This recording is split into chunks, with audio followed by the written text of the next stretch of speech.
What's up, MetaNerds? This video will break down the surprising original canon and even new canon story of the Torpedo Sphere. This is the original version and the stunning, what people joke as the biblically accurate one, referencing the memes on Wheels of Ezekiel type beings versus the cute baby angels. Technically, the official sphere was just this lame looking lump.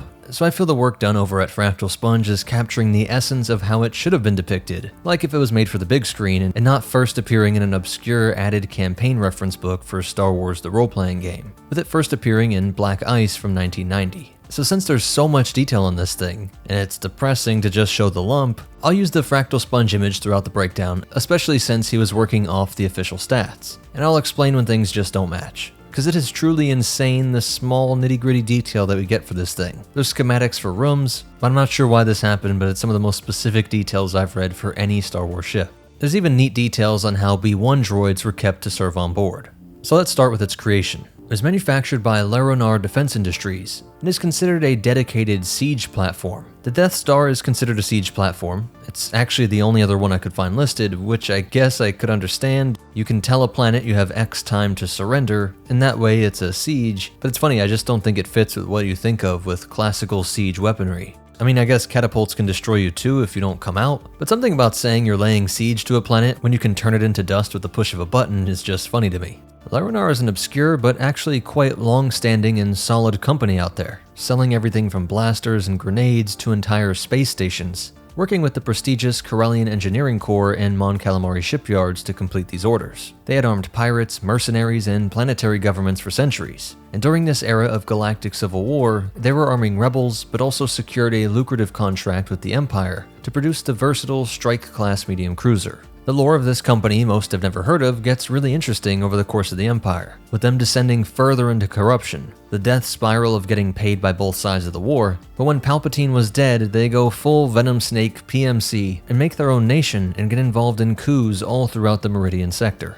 Though the New Republic would step in and nearly bankrupt this legacy company. But of course, their most impressive contribution to this galaxy at war was the Torpedo Sphere, which they were able to charge the taxpayers 327,830,000 credits for, more than twice the cost of the ISD, but to be fair, the sheer capabilities of this thing were insane. And the size of 1900 meters, only about 18% longer than the ISD, but of course, as a sphere, it's the same for the height and width, meaning it was more than 4 times the height of the ISD. Not sure why of all the stats this one is the most terrifying to me, but it can hit atmospheric speeds of 930 kilometers per hour or 578 miles per hour, making it just barely slower than the ISD and Y-Wing, and faster than a TIE bomber. Though its hyperdrive was slow at a Class 3, usually only seen in non-military craft, but you weren't exactly deploying this thing last minute. In the center, we see the ISD-72X Deflector Shield Generator Sensor Dome combo, which was made by Kuat, while the navigation computer was made by Sinar Fleet Systems. Like mentioned before, this company is great at bringing together a bunch of different specialists to make something new.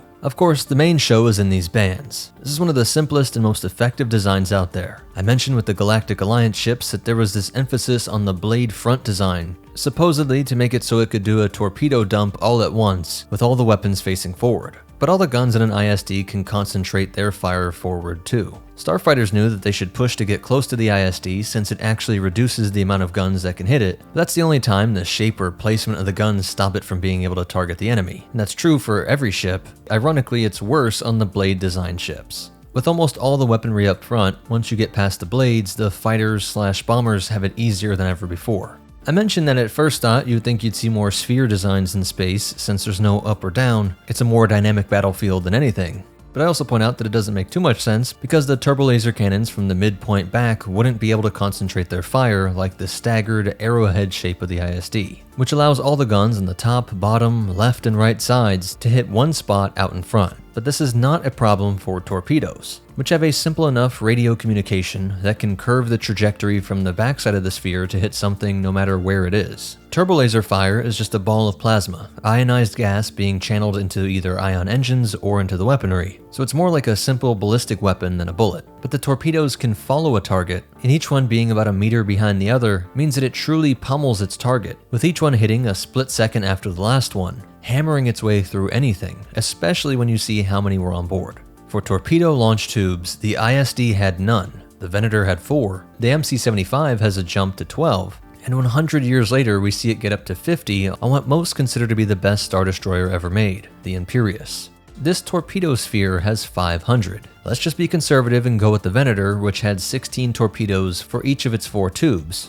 And it wasn't like it was a purpose-made sort of gunboat, but more of a do-it-all ship from being a proper Star Destroyer and great carrier. But even if it had that same ratio, it would mean a single sphere had 8,000 individual torpedoes on board. The largest fleets we usually ever see have about 3 Venators, and they could be filled with a special configuration of 192 V-19 Torrent starfighters, each with 6 torpedoes, and 36 ARC-170s, also with 6. So each Venator could deliver 64 from its own tubes, 1,152 from the Vs, 216 from the ARCs, so 1,432 from a single Venator, which is actually quite impressive. I didn't appreciate that until I jumped into these numbers. I suspected it would be lower. But still, that means a normal fleet is around 4,000. So even with the conservative numbers, just one of these 1,900 meter spheres is around double this trio of Venators. And really, I would expect the sphere to have a higher ratio than the Venator, more torpedoes per tube. And evidence towards this is the 2,030 gunners, with a total crew of 61,245. That's more than 4 gunners per tube, so I'm thinking there's a complicated system to ensure that the magazines of torpedoes are being constantly fed into each tube when needed. And further evidence with the 3.8 million tons of cargo, which is 105 times the ISD. Which, unless these guys are eating real good with entire meat dewbacks per person, I think this all points to more torpedoes than just the 8,000 number. And just for good measure, there are 10 turbolaser batteries, so 100 cannons in total, and just when the torpedoes can't do the job, Larinar really wanted to impress Palpy and the boys by satisfying their lust for niche prototype superweapons, having what is called a 2-wave grav shock ordnance, aka the Planet Buster. It was developed by the Imperial Department of Military Research. The 2-wave grav shock was a massive, energy-intensive device installed within the shell of the torpedo sphere. Utilizing grav waves to manipulate a planet's gravitational field, the apparatus triggered effects similar to earthquakes and other natural disasters. This destructive capability allowed it to collapse cities or inundate them with colossal waves. Why would this be needed when you could just level everything with torpedoes? Well, because of planetary shields. It did have thousands of dedicated energy receptors that were able to analyze the shields and look for any weak points, as they were not uniform in energy distribution.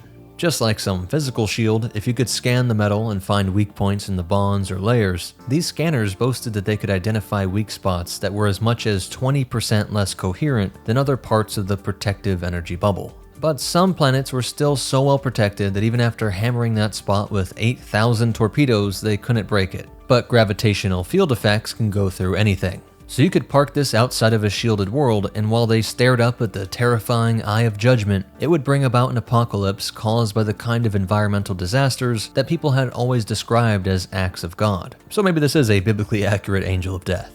During its development, researchers found that low-level grav-wave broadcasts could also reveal the internal composition of planetoids, presenting potential non-military uses in exploration and mining. Though 2 significant issues emerged during the project's testing phase. The initial prototypes were housed within modified torpedo spheres, which were effective for targeting city-sized areas, but only the powerful drives of super star destroyers were deemed capable of delivering the energy needed for attacks on a planetary scale. Equally problematic was a sort of interference effect with the planet's gravitational field.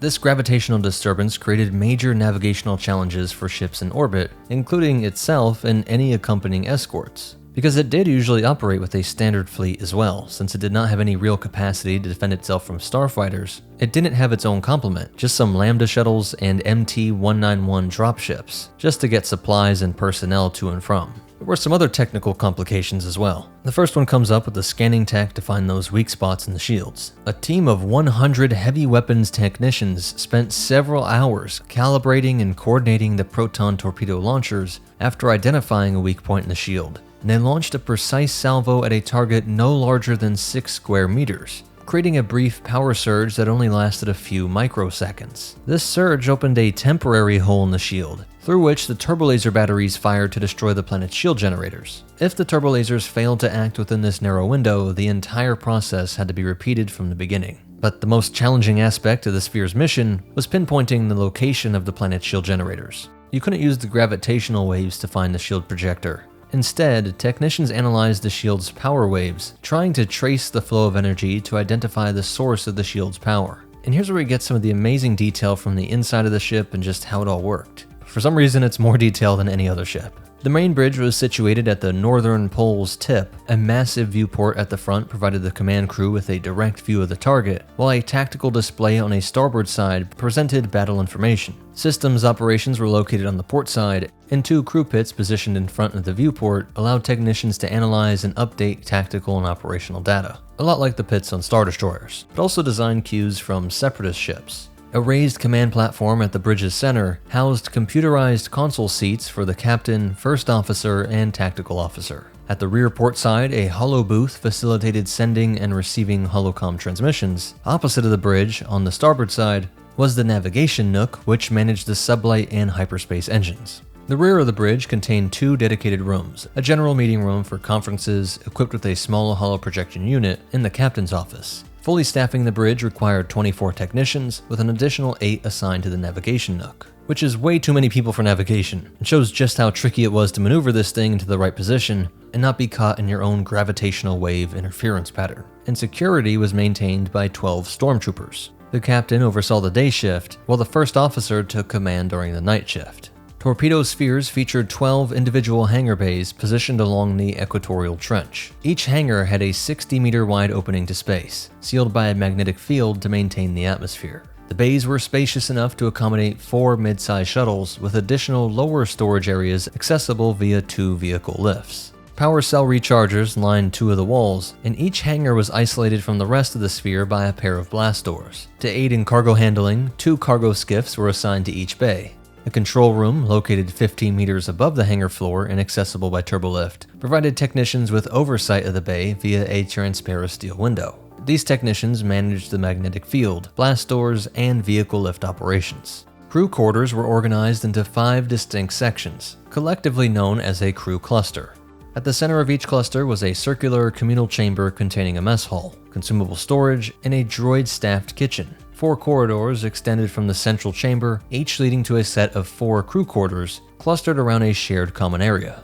Each crew quarter included refreshers for personal use. That's toilets in Star Wars. Probably a shower-toilet combo. This is the kind of detail I'm talking about. We don't even get this in cross-sections of the Millennium Falcon, maybe the most famous ship in all of fiction. The sphere also housed 20 security stations distributed throughout the structure. These stations included barracks, sanitary facilities for Imperial Navy troopers and stormtroopers, and armories stocked with blasters, blast helmets, and vests. Each security station had a command center located centrally, connected to the sphere's holocam network. Technicians in computer pits controlled blast doors and other security features, and a typical station was manned by 24 soldiers and 12 security techs, with some stations reserved for use by the ISB, the Imperial Security Bureau. Basically ones dedicated for the CIA of Star Wars. Gunmetal gray corridors span the torpedo sphere, illuminated by glow rods placed at 15-meter intervals. Clusters of turbolifts were positioned every 100 meters, with blast doors located every 20 meters for security and compartmentalization.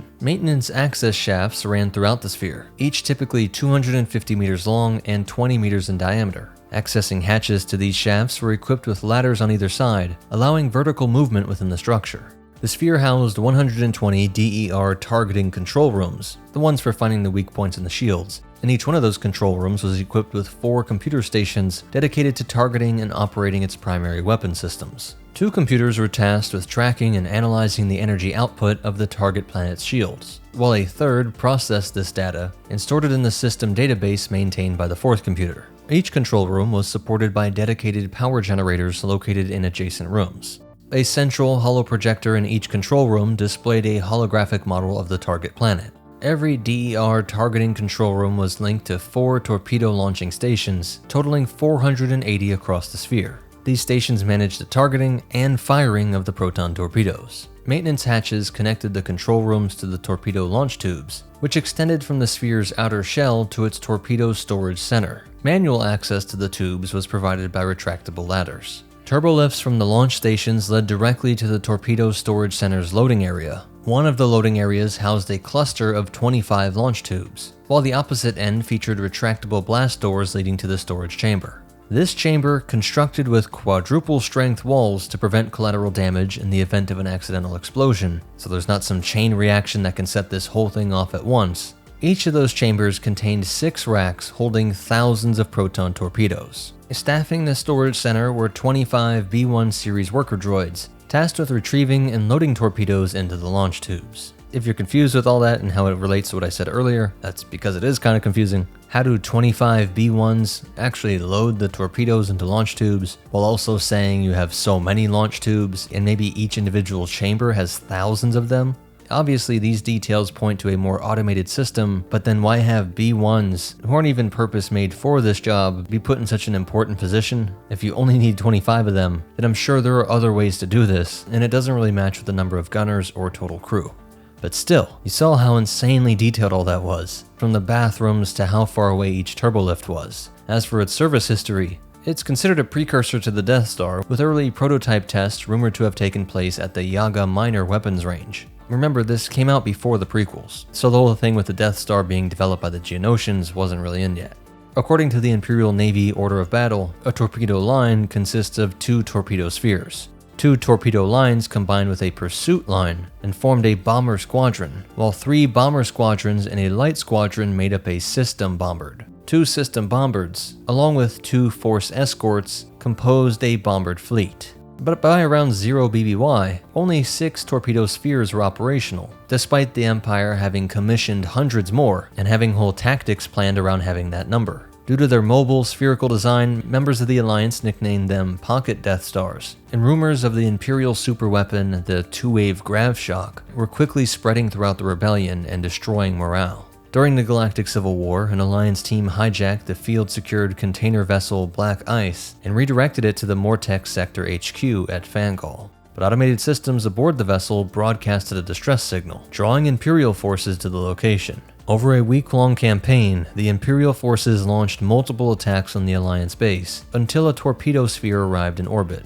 The Black Ice was ultimately used as a ramming weapon to destroy the torpedo sphere. In another incident during the war, a sphere was undergoing upgrades at the Talani shipyards, was temporarily disarmed, leaving it with only 1,200 security personnel on board, 800 being Navy troopers and 400 stormtroopers, along with 13,000 workers. Several factions, including the Justice Action Network and the Pelagia Freedom Force, all sought to destroy it. This event provided the Empire with justification to tighten its control over the Tapani sector. Starlight Station, a space station orbiting Tishindral 3, was constructed in a similar spherical design as the torpedo sphere, and so it's not confirmed whether it is one or not. By the time of the Battle of Endor, one was stationed to defend all the Corellian sector's major shipyards. Don't think about it too much why these weren't at Endor, but after the battle, Leia was quoted as saying, quote, "Too many of these remain in Imperial hands. As we capture more territory, I fear Imperial commanders will stubbornly hold their homeworlds using these miniature Death Stars as fortresses." In the months following Endor, Captain Admiral Danetta Pitta did just that and seized control of this torpedo sphere, bribing the Corellian diktat to position himself as the sector's protector. Pitta made the torpedo sphere his flagship and used it to confront the forces of Grand Admiral Joseph Grunger at the Battle of Tralles. Initially, Pitta gained the upper hand through skilled use of the sphere's combat capabilities. But in an act of spite, Grunger rammed his flagship, the Executor-class Star Dreadnought Aggressor, into the torpedo sphere. That's the second time one's been taken out like that. And this resulted in the destruction of both glorious vessels, one of the greatest fireworks displays in galactic history. Another torpedo sphere was stationed at Chasen during the Imperial Civil War. It was destroyed when the captain of the Vengeance-class Dreadnought Javelin sacrificed his ship, also for the 3rd time by ramming it into the sphere during the conflict. I must say, for a ship that was described as not being able to defend itself so well, not having any complement and usually being escorted with a fleet, its entire history proves that it did so well that everyone had to resort to just crashing into it. By 10 ABY, New Republic historian Arhul Hextraphon noted the difficulty of accurately estimating the power of an average sector group due to the inclusion of super star destroyers and torpedo spheres. These were such ridiculous force multipliers that coming up with an average across all sector group didn't really have a meaning. You could have a few ISDs, but just one torpedo sphere really throws off the math for how much destruction this fleet can inflict. And he shared this insight during a guest lecture at the Brianel Memorial Military Academy on Chandrilla, shortly before the Battle of Calamari. That's it for the breakdown. I hope you came to appreciate this as much as I have. If you do want to check out the primary sources, first appears in Black Ice and is mentioned in The Glove of Darth Vader and Children of the Jedi. while in canon it's mentioned in the Rebel files, implying that the First Order was interested in this old Imperial design, with the original concept coming from the Galactic Republic, who designed a torpedo siege platform after the invasion of Naboo. Because of the Republic's pacifist views, having something of this obvious military purpose was technically still illegal, and just the sheer funding issues, the project is said to have never left the planning stages. But it was sometime between the year 5 and 2 BBY that the Rebel Alliance Intelligence Service, their version of the ISB, saw a spike in Imperial comm activity from Laranar, the manufacturer of this thing, and by having a deep knowledge of these early Republic prototypes, they eventually got access to enough details from Laranar to deduce that they were making some sort of constellation of battle moons, likely similar to that 30-year-old torpedo siege platform idea. I actually love all of that and how it's been tied back into the new canon. Please hit that like button, it's the best way to help me out. For just $1 you get early access to videos, subscribe to see more, and check out these other videos, I'm sure you'll like them. But most important of all, remember, shields were never meant to hide behind forever, and they work best with a weapon in the other hand, and the Force will be with you, always.